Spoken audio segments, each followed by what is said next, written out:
जय श्री हरि दोस्तों, चलिए जानते हैं पौष पूर्णिमा व्रत कथा। पूर्णिमा यानी शुक्ल पक्ष का 15वां दिन यह महीने में एक बार आता है।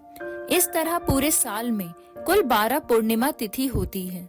इस साल 2025 में पौष पूर्णिमा 13 जनवरी को है। पौष पूर्णिमा पर स्नान व दान करने से शुभ फलों की प्राप्ति होती है।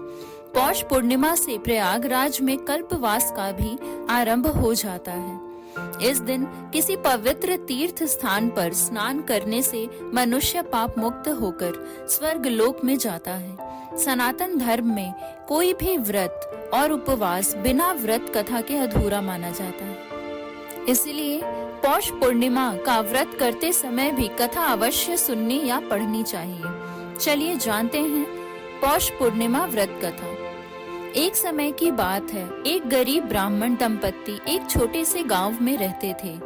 ब्राह्मण अत्यंत धर्मात्मा और श्रद्धालु था, लेकिन उनकी आर्थिक स्थिति बहुत ही दयनीय थी।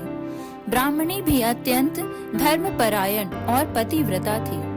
वह दोनों भगवान की उपासना और पूजा अर्चना करते थे, लेकिन उनकी गरीबी खत्म नहीं हो रही थी। एक दिन ब्राह्मण ने अपने गांव के पुजारी से अपनी समस्या बताई।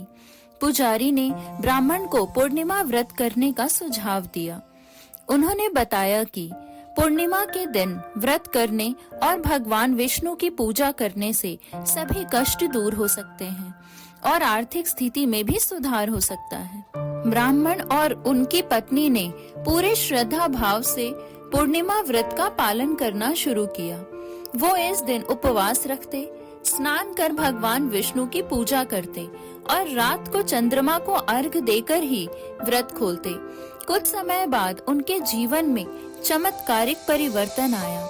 उनकी आर्थिक स्थिति धीरे धीरे सुधरने लगी और वो सुखी और समृद्ध हो गए। उनके परिवार में खुशियों की बाढ़ आ गई और उनके सभी कष्ट समाप्त हो गए। इस प्रकार पूर्णिमा व्रत की महिमा अपार है और इसके पालन से जीवन के सभी दुखों का नाश होता है। भगवान विष्णु की कृपा से भक्तों के जीवन में सुख, शांति और समृद्धि का वास होता है।